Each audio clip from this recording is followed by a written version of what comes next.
Hi hello welcome back to our channel. ఈరోజు కార్తీక దీపం నవ వసంతం సీరియల్లో ఏం జరిగిందో తెలుసుకుందాం. సీరియల్ తర్వాయి భాగంలోకి వెళ్ళినట్టయితే కార్తీక్ దీప నీకోసం ఒకటి తెచ్చాను అని దీపతో అంటూ ఉంటాడు.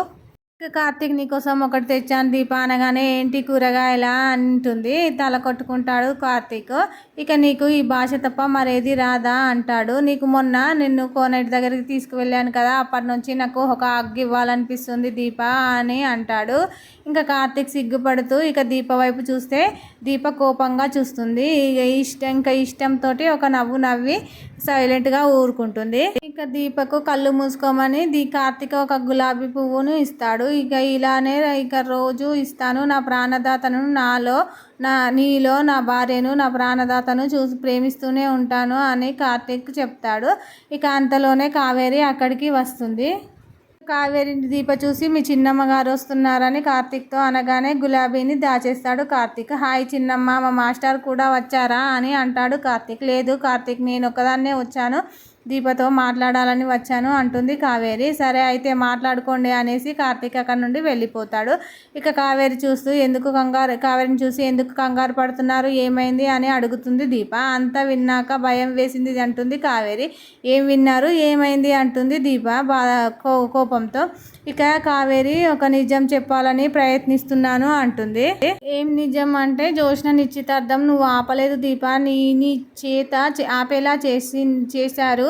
సత్తిపండుతో అబద్ధం చెప్పించింది గౌతమ్ కాదు, అది కూడా తన పనే అంటుంది కావేరి. మీరు ఎవరి గురించి మాట్లాడుతున్నారు అంటుంది దీప.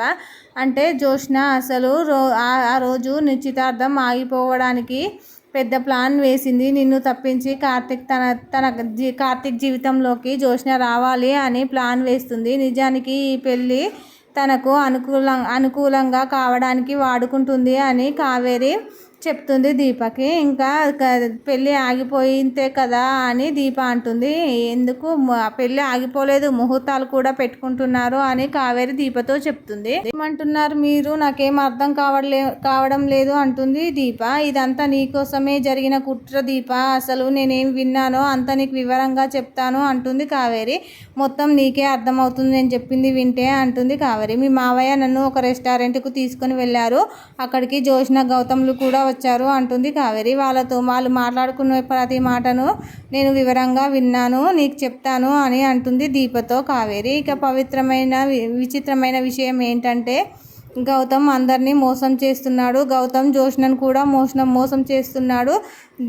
అందరినీ మోసం చేస్తే గౌతమ్ని మాత్రం జోష్నని మోసం చేస్తుంది అని చెప్తుంది.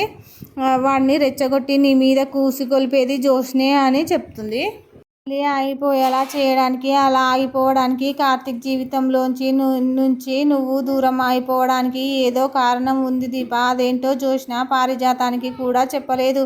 ఇదంతా జోష్న ప్లానే, కానీ ఇప్పుడు పారిజాతం గారు కూడా తోడయ్యారు దానికి. ఇంకా తను ఏం చేస్తుందోనని నాకు చాలా భయంగా ఉంది దీప, అందుకే నీతో చెప్పడానికి నేను వెంటనే వచ్చాను అంటుంది కావేరి. ఈ విషయం ఎవరికి చెప్పకండి, మీరు వెళ్ళండి, నేను చూసుకుంటాను అని అక్కడి నుంచి కావేరిని పంపిస్తుంది. ఇంకా వెంటనే జోష్నపై రగిలిపోతుంది దీప డైరెక్ట్గా ఇంటికి వెళ్ళి కాంచన అనసూయలతో కావేరి చెప్పింది మొత్తం స్టోరీని చెప్తుంది. ఇక మీరు నా దగ్గర మాట తీసుకున్నారు కాబట్టి మీ దగ్గరికి వచ్చి చెప్తున్నాను, లేదంటే ఈ పాటికే జోష్న ఇంటికి వెళ్ళి పెళ్లి చేసి వచ్చేదాన్ని అంటుంది దీప. ఇక ఆవేశంతో నువ్వు జోష్న జోలికి వెళ్ళొద్దు దీప అంటుంది. అసలు ఇంటికి వెళ్ళి ఇదంతా నువ్వు వాళ్ళకి చెప్పినట్టే నమ్మరు కదా, నువ్వు చెప్పినా కానీ నేను వెళ్ళి నాన్నతో మాట్లాడతాను అని అంటుంది కాంచన. చెప్తే మాత్రం వింటారా అంటుంది దీప. వినకపోతే కాళ్ళు పట్టుకొనైనా బతిమారుతాను అని ఈ పెళ్ళి ఆపమని చెప్తాను అని చెప్తుంది కావేరి. వస్తాను, నువ్వు జాగ్రత్త దీప, ఇదంతా కార్తీక్తో ఏం చెప్పకు అనేసి కాంచన వెళ్తుంది. అనసూయను తీసుకొని వెళ్తుంది. ఇక వెళ్ళేలోపు శివనారాయణ సుమిత్ర పారిజాతంలతో కలిసి పెళ్ళి ఓకే అంది కాబట్టి నేను వెళ్ళి గౌతమ్ ఫ్యామిలీతో మాట్లాడి వస్తానమ్మా, సుమిత్ర ఎదురుగా రా అని అంటాడు. వెంటనే పారిజాతం మనసులో అమ్మ ముసలోడు పెద్ద ప్లానే వేశాడు అంటాడు.